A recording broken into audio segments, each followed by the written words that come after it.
What is up, fellow travelers? Aaron the Old Man Gamer here, and we are back with some more Old School Game Time featuring Ultima IV the Remaster. So, in our previous episode, we went through the Castle of Britannia, which is the Castle of Lord British.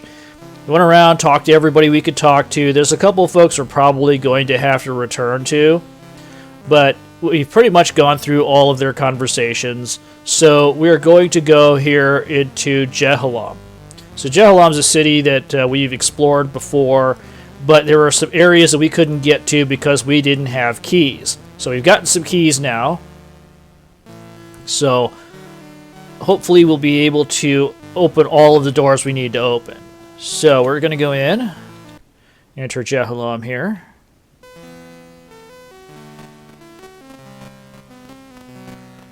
Go to those places that we couldn't get into before, which is over here at the inn.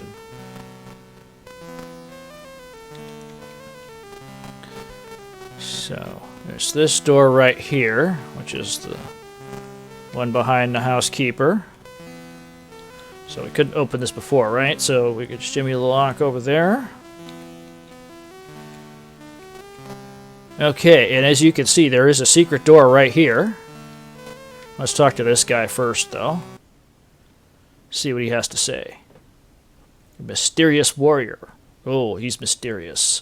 How mysterious are you, Mr. Warrior? I am Lord Robert. Well, that's not very mysterious, is it? What's your job? I battle for Lord British. Are you a valiant warrior? Well, I try to be.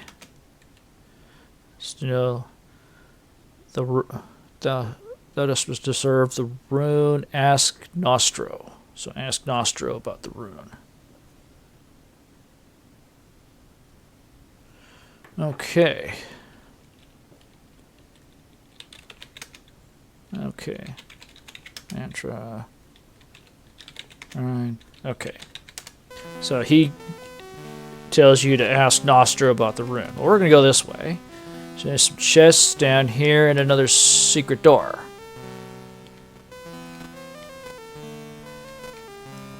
Okay. So let's see. 1D.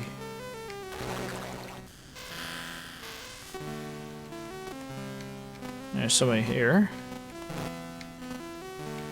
Come here, dude. Let me talk to you.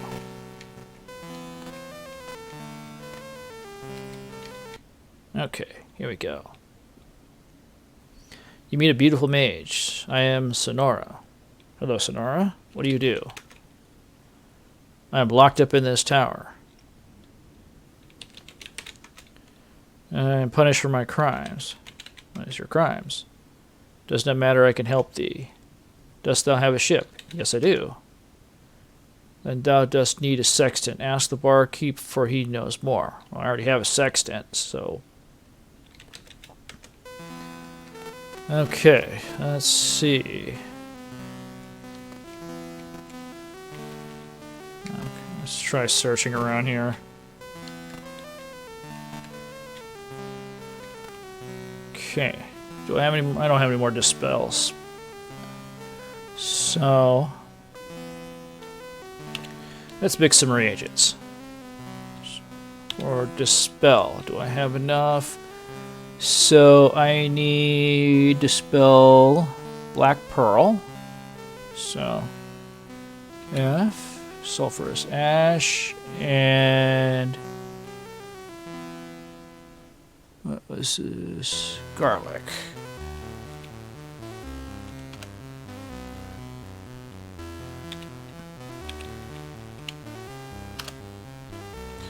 Smell.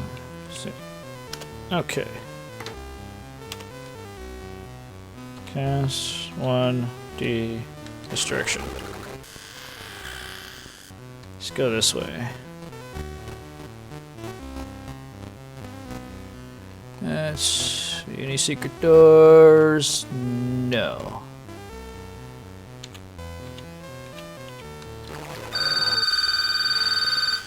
I've got it. Alright, one brief interruption later. That's what happens when you have a landline phone. Telemarketers call you all the time. Alright, where are we? Nothing here. Nothing here. Oh, the Rune of Valor. Cool.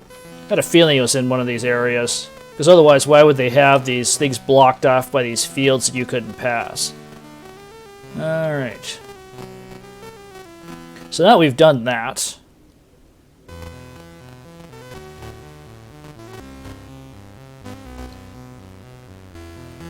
This person's over here. She's kind of free roaming at this point.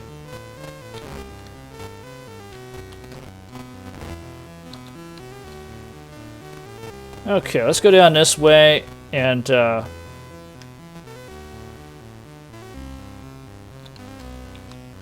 okay, Jimmy Lock this way. Okay, it's open. Just talk to this dude.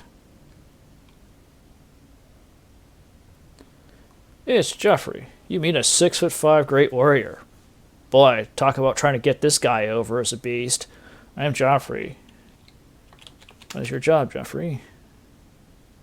I lead into battle. Desire to fight again in battle. Okay. Join us. I'm honored to join thee. Alright.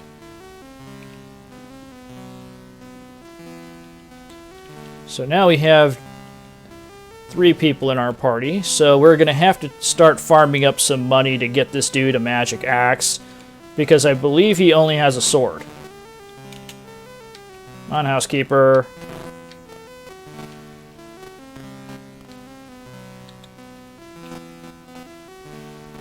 So we have the rune.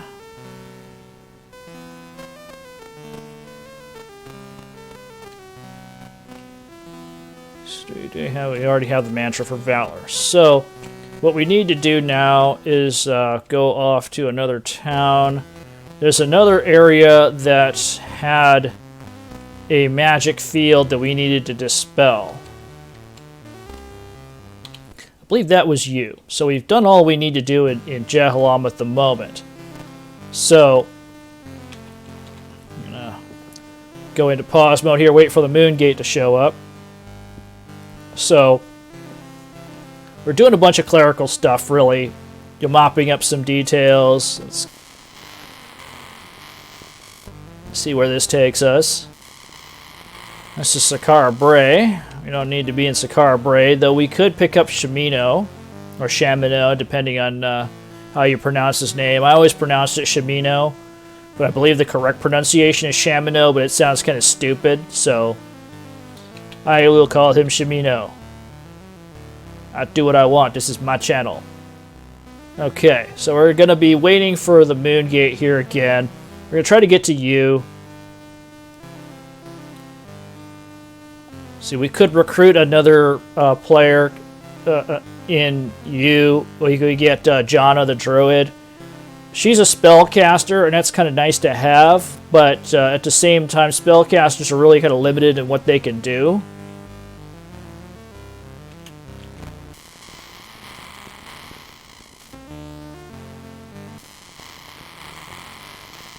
Okay, here we are. Okay, we still have one dispel spell.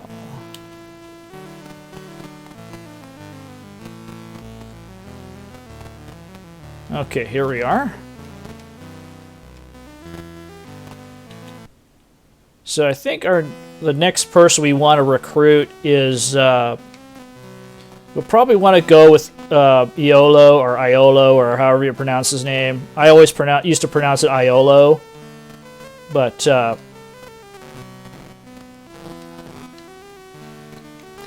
yeah, he's good because he has a crossbow, and because he has a crossbow, he's allowed to make ranged attacks.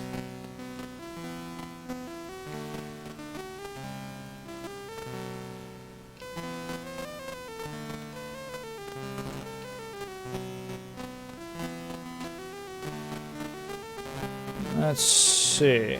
Is it this town that had that area? Maybe not. It was in the southeast of town.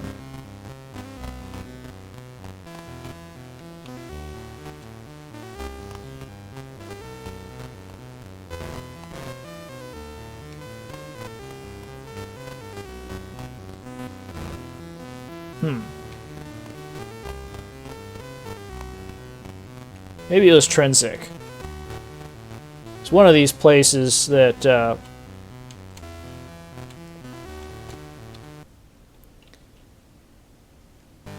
Okay.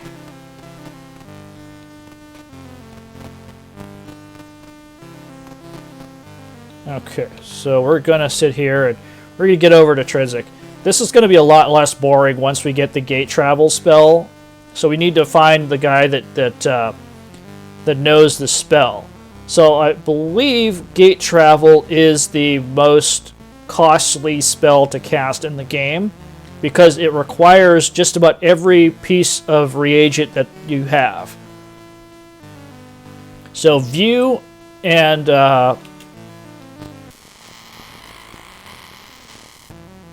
gate travel are very costly when it comes to how much they take in terms of resources. And as you know, reagents are not cheap. Especially if you don't rip off the lady who is over in the that area of Moonglow, where she's blind, so you could pay her whatever to get what you want.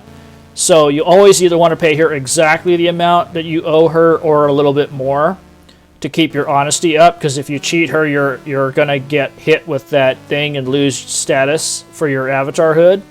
So we're doing pretty good with honesty right now, but we don't want to jeopardize that by accidentally screwing over the reagents lady in Moonglow.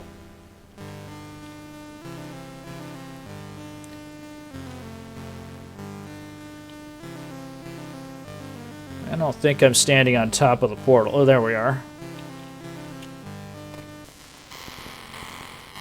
Hopefully this will take us to Trinsic.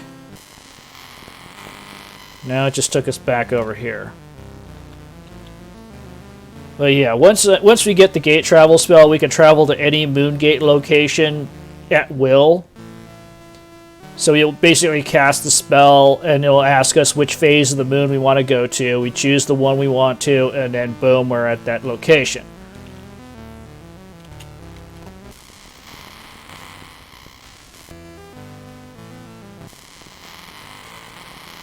Okay, we're back at Jhelom again. So, if we can get back to Britain, and this is just getting pointless, we'll just walk there or take a boat over there, because we have boats now.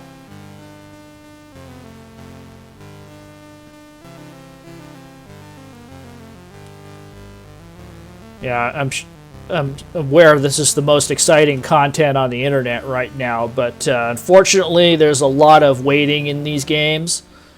It was actually worse when you'd actually expend resources waiting for Moongates to show up. So we don't have that here, and that's a good thing. Very nice quality of life improvement, even though they did change some other stuff that was not as good.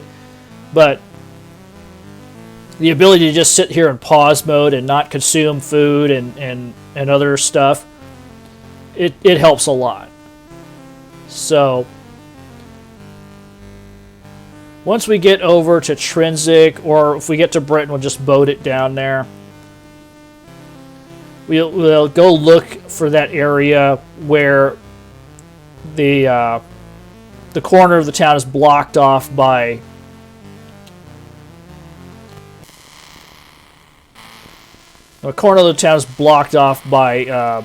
poison fields. So we couldn't get by those before without killing ourselves.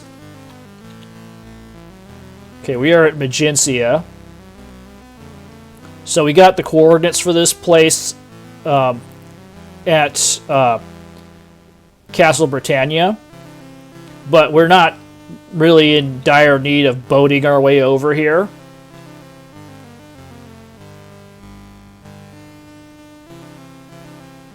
So we could recruit another character from this area, but this person is a shepherd, and shepherds suck. Now, shepherds have the most restrictive set of I guess, weapons and armor requirements. So they're not able to use swords. They don't use missile weapons. You can't give them a sling or anything other than this little staff that they have.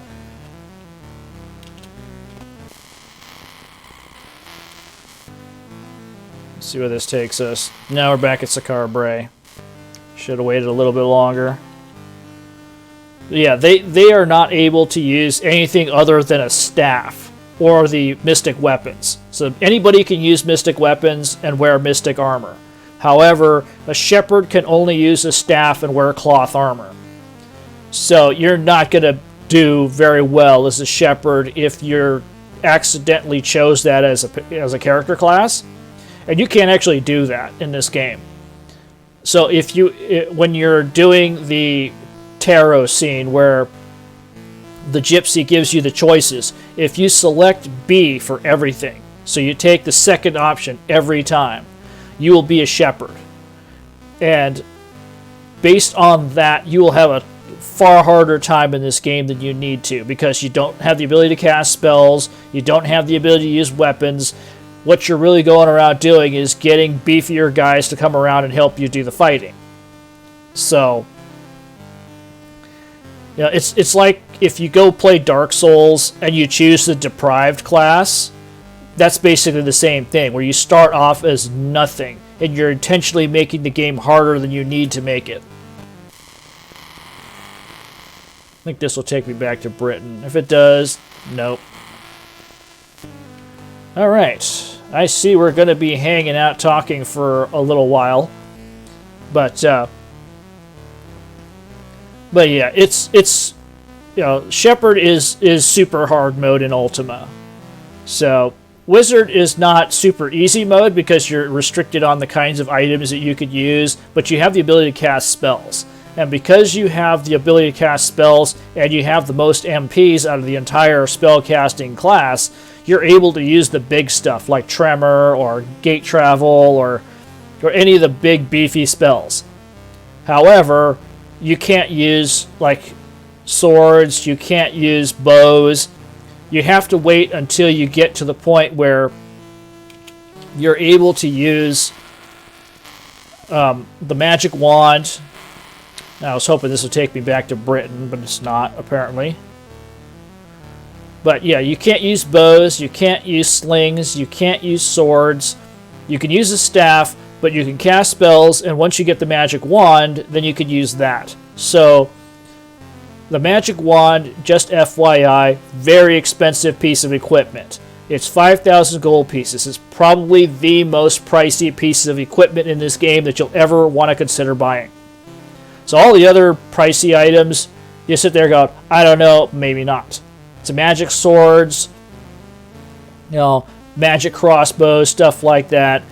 They don't give you much more in terms of actual oomph than, you know, the regular version of that equipment. So magic swords, nice, yeah, they can hit harder, but why would you want to use an item that will...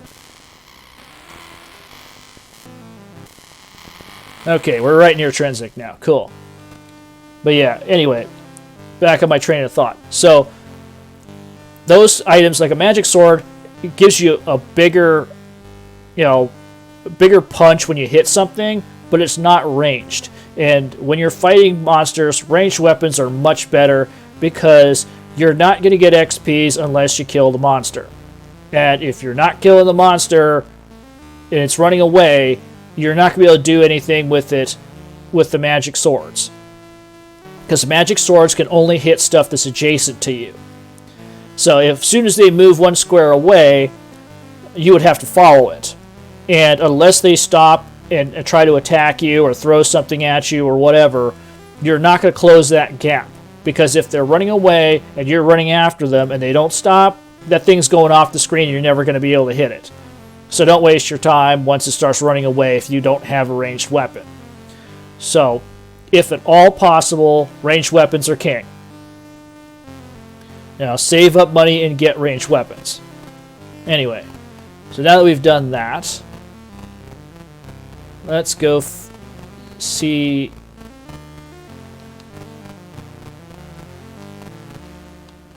Let's go enter Trinsic and see what's going on. So I'm pretty sure this is the town we want. Yeah, it's a dark corner of the world. And I'm pretty sure that's what we're looking for. There we go. See, this green stuff, it's a poison field. So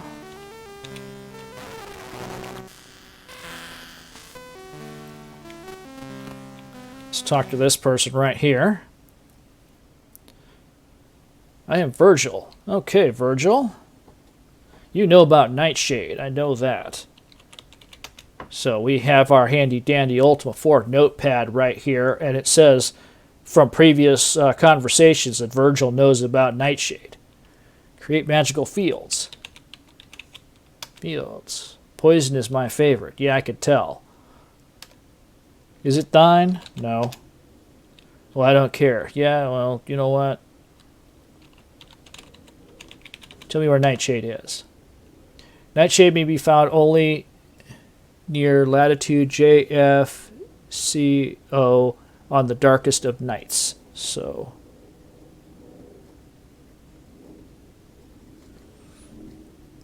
it's JFCO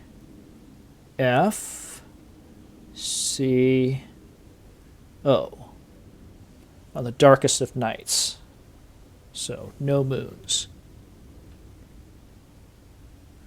Alright, so if you're a spellcaster or you have one in your party, you're going to need that information.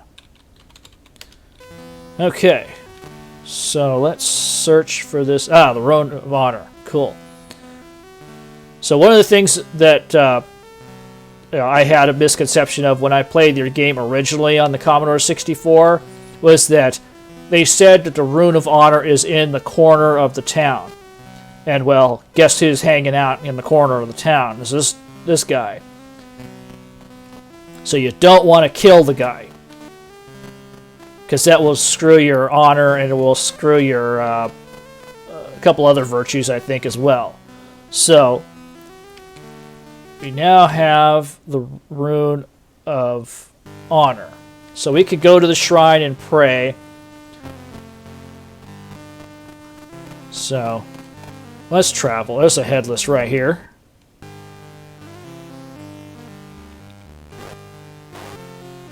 So notice how we're actually killing the monsters this time. So that funny thing that looks like a beholder over there is called a gazer. And it could shoot magical fields at you.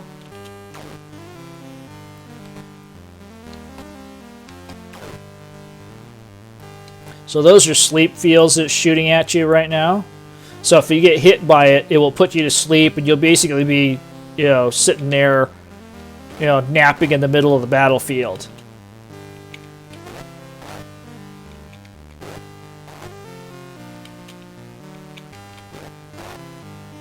So the gazers are basically, I guess the best way you could describe it is they're the Ultima version of a beholder.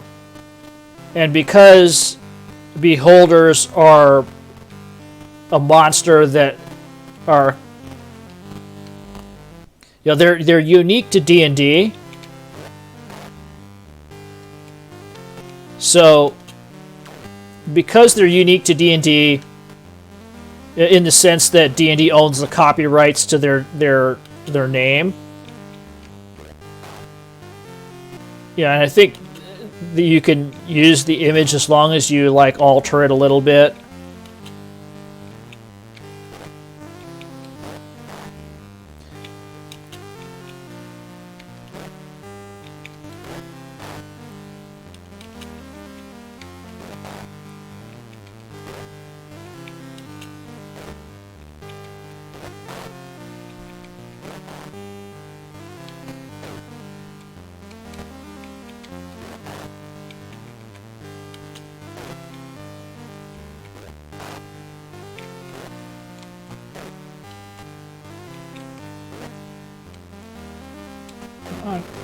Come on, Dupre.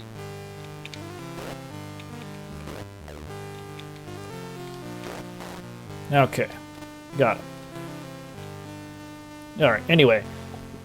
The thing about beholders is Wizards of the Coast or TSR or whoever currently owns the rights to D&D has an exclusive right to use the name Beholder.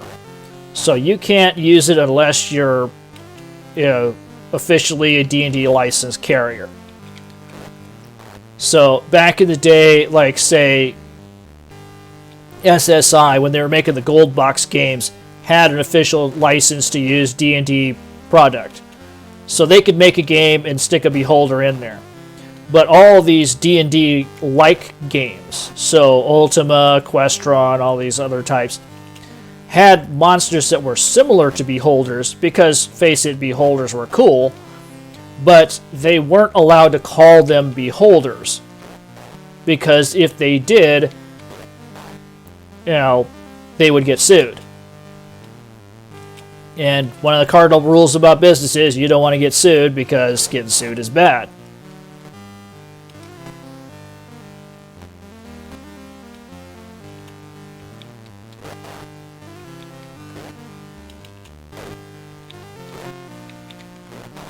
There we go. So the way they got around that whole lawsuit thing was to make a monster that was similar enough to a Beholder, but they would not call it a Beholder, and they would alter it a bit so that it was different enough so that people would sit there going, oh well, it's similar to Beholder, but it's not a Beholder.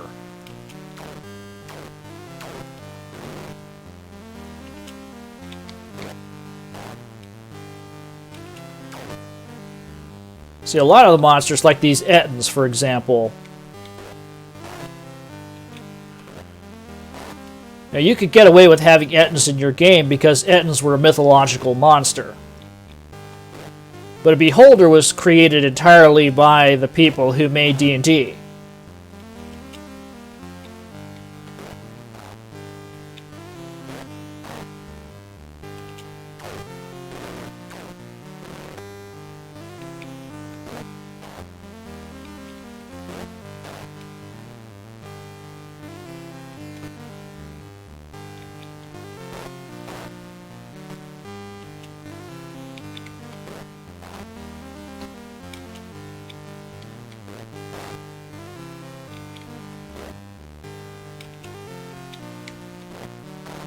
Okay.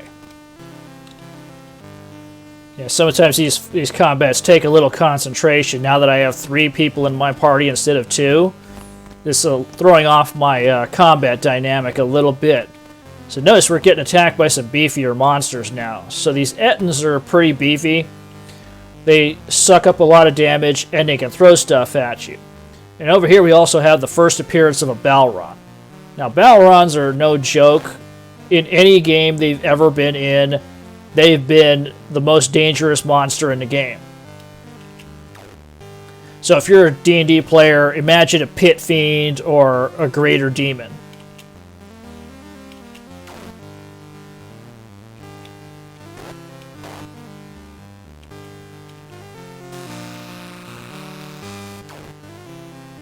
Okay, so now we've been put to sleep. So we're in trouble here.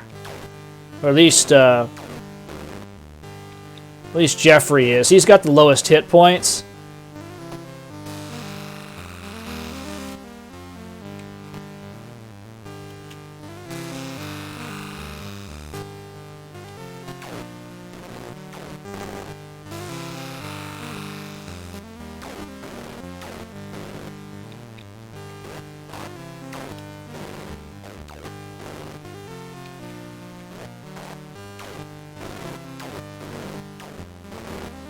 Okay, we may lose Geoffrey here.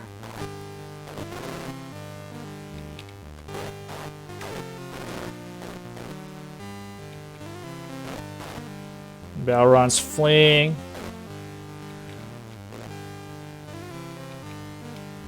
Oh.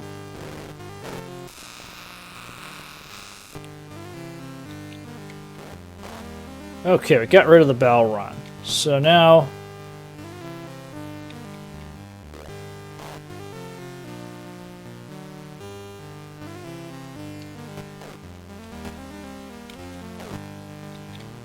sleep spell must have been pretty potent if it knocked my main character down that long. This Ettin is fleeing now. I'll move Geoffrey out of the way.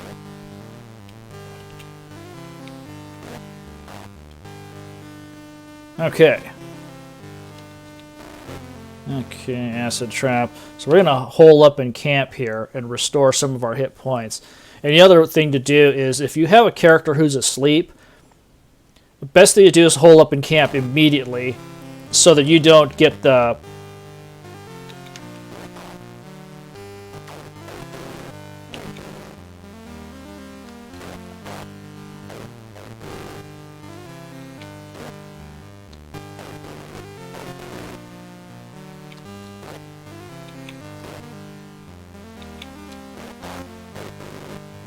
Oh, Geoffrey's been killed.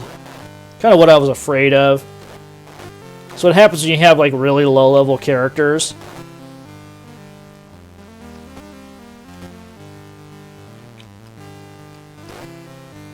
So we got attacked by a considerably larger number of enemies than normal.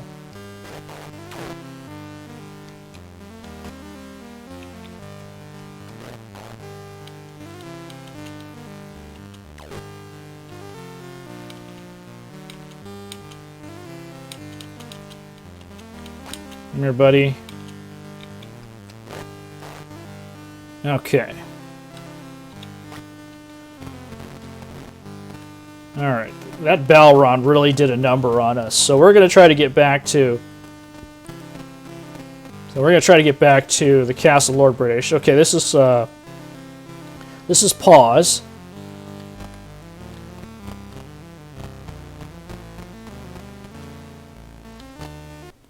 Let's get attacked in the bridge here. Bridge is a little bit easier to deal with because everything's out of the open. We gotta just get ourselves with the conga line of death here.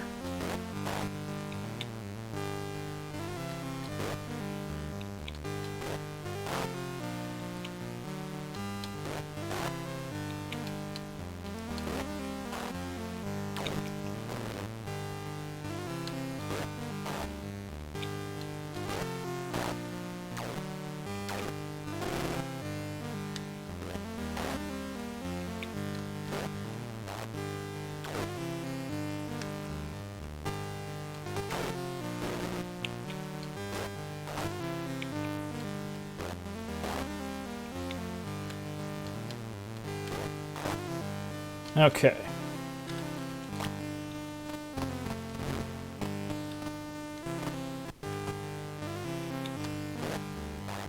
Okay, get the bridge trolls. So yeah, so it's one of those cases where it's like when it rains, it pours. So you just like start getting attacked, and all of a sudden everybody and their mother wants to jump into your chili.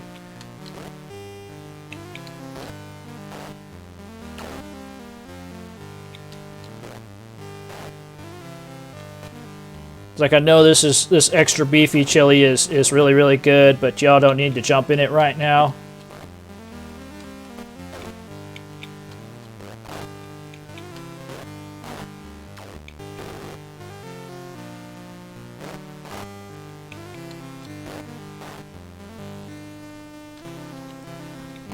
At least they gave us some decent money out of this one. Alright. We should be getting close to Britain now. Should be right up the hill here. I don't want to keep this too long. There's some skellies here.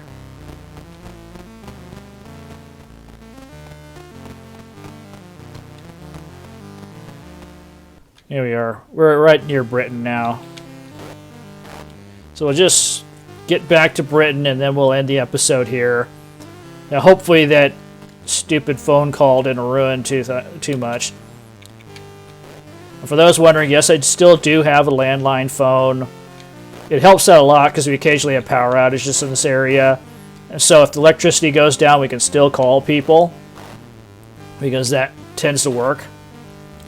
Yeah, we're totally old school here, folks. We still have landline phones. We, you know, sorted other knickknacks from a bygone era. You know, bust out my Sony Walkman every now and then, listen to some old tapes from back in the 80s because reasons. And it's like, yeah, I could get all that stuff digitally, but you know, some habits die hard. So here we are, Britain. We're going to end this here. We lost... let's hold up in camp really quick. So we lost Geoffrey. We'll have to get him resurrected. Just, hopefully we'll have enough money to get that. I forget how much it cost us when we got Dupre resurrected. But that'll be the plan for next time. Might do that off camera. But until then, I'll bid you all safe travels, and we will catch you again in the next episode with more Old School Game Time and Ultima IV Remastered. So have a good one, folks.